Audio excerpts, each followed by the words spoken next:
Hello everyone, बहुत बहुत स्वागत है आपका अपने यूट्यूब चैनल में जिसका नाम है लाइब्रेरी ऑफ स्टोरी। दोस्तों, कहानियों का सिलसिला जारी है। सीरीज में कहानी आ रही है। मेटाल 25 की भी कहानियां एडिटिंग में लगी हुई हैं। बहुत जल्द आपको उसके पार्ट भी मिलेंगे। दोस्तों, आज से मैं एक नई सीरीज स्टार्ट कर रहा हूँ जिसका नाम है सिंहासन 32। दोस्तों, इस सिंहासन में 32 पुतलियों की सहायता से राजा भोज कैसे न्याय करते थे उनके विषय में है। हर एक पुतली की अलग विशेषता थी।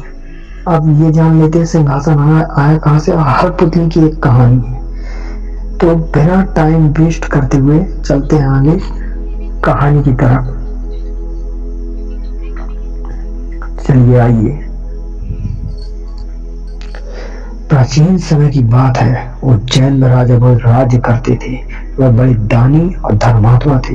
उनके बारे में प्रसिद्ध था कि वह ऐसा न्याय करते हैं कि दूध और पानी अलग अलग हो जाए। नगरी में एक किसान का एक खेत था जिसमें उसने कई साग सब्जी लगा रखी थी।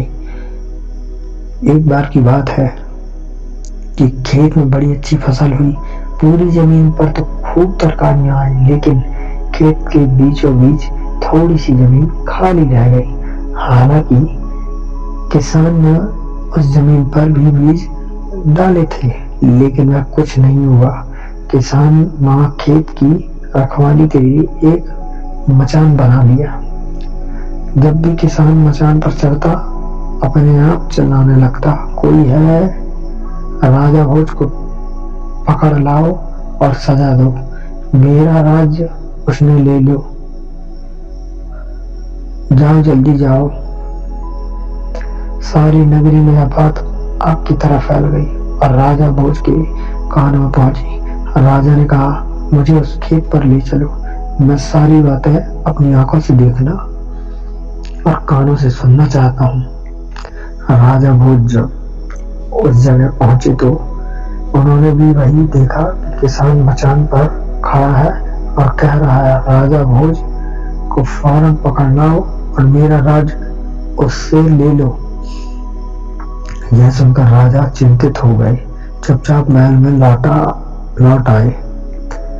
उन्हें रात भर नींद नहीं आई। सवेरे होते ही उन्होंने राज्य के ज्योतिषियों और जानकार पंडितों को इकट्ठा किया। उन्होंने अपनी गोपनीय विद्या से पता लगाया कि उस मचान के नीचे कुछ छिपा है। राजा ने उसी समय आज्ञा दी कि उस जगह को खुलवाया जाए। खोदते खोदते जब काफी मिट्टी निकल गई तो अचानक एक सिंहासन प्रकट हुआ। सिंहासन के चारों ओर 8 पुतलियां यानी कुल 32 पुतलियां खड़ी थी। उसके अचरज का ठिकाना न रहा। राजा को खबर मिली तो सिंहासन को बाहर निकालने को कहा, लेकिन कई मजदूरों के जोर लगाने पर भी वह सिंहासन टस से मस न हुआ। तब एक पंडित ने कहा कि यह सिंहासन देवताओं का बनाया हुआ है, अपनी जगह से तब तक नहीं हटेगा जब तक कि राजा स्वयं इसकी पूजा अर्चना न करे। राजा ने ऐसा ही किया। पूजा अर्चना करते ही सिंहासन ऐसे ऊपर उठ आया मानो फूलों का हो। राजा बड़े खुश हुए। सिंहासन में कई तरह के रत्न जड़े थे जिनकी चमक अनूठी थी। सिंहासन के चारों ओर 32 पुतलियां बनी थी। उनके हाथ में कमल का एक एक फूल था। राजा ने हुक्म दिया कि खजाने से रुपए लेकर सिंहासन दुरुस्त करवाएं। सिंहासन सुंदर होने में 5 महीने लगे। अब सिंहासन धमक उठा था। जो भी देखता देखता ही रह जाता। पुतलियां ऐसी लगती मानो अभी बोल उठी। राजा ने पंडितों को बुलाया और कहा, आप लोग कोई अच्छा मुहूर्त निकालें। उस दिन मैं इस सिंहासन पर बैठूंगा। दिन तय किया गया। दूर दूर तक लोगों को निमंत्रण भेजे गए। तरह तरह के बाजे बजने लगी। महल में खुशियां मनाई जाने लगी। पूजा के बाद जैसे ही राजा ने अपना दाहिना पैर बढ़ाकर सिंहासन पर रखना चाहा कि सारी पुतलियां खिलखिलाकर हंस पड़ी। लोगों को बड़ा अचंभा हुआ कि यह बेजान पुतलियां कैसे हंस पड़ी। राजा ने अपना पैर खींच लिया और पुतलियों से पूछा, ओ सुंदर पुतलियों, सच सच बताओ कि तुम क्यों हंसी। पहली पुतली का नाम था रत्न मंजरी। राजा की बात सुनकर वह बोली, राजन, आप बड़े तेजस्वी हैं, धनी हैं, बलवान हैं, लेकिन इन सब बातों का आपको घमंड भी है। जिस राजा का यह सिंहासन है वह दानी, वीर और धनी होते हुए भी विनम्र थे, परंतु दयालु थे। राजा बड़े नाराज हुए। पुतली ने समझाया, महाराज, यह सिंहासन परम प्रतापी और ज्ञानी राजा विक्रमादित्य का है।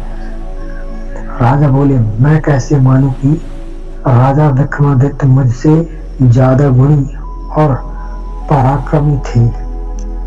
पुतली ने कहा, ठीक है, मैं तुम्हें राजा विक्रमादित्य की एक कहानी सुनाती हूँ। सिंहासन बत्तीसी की पहली पुतली राम रत्न मंजरी ने सुनाई एक कहानी। दोस्तों, यह कहानी कैसी लगी अब आप बताइए। अब यहाँ से सीरीज स्टार्ट होगी।